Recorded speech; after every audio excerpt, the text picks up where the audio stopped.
Yan mga boss, install na kami ng flashing sa harap. Yan.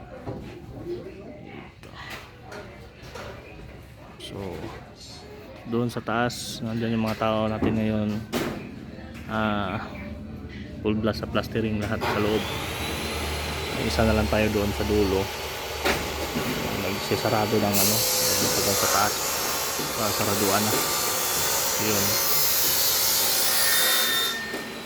So, sa baba mga lang kami, antay na lang namin yung electrical para pwede na kami mag ceiling yun. And mostly to tapos namin sa loob, hoping this week matapos namin yung loob. Hindi man talaga tapos pero almost done. Labas na kami lahat, tirahin na namin itong plastering sa labas. So yan mga boss, dito natin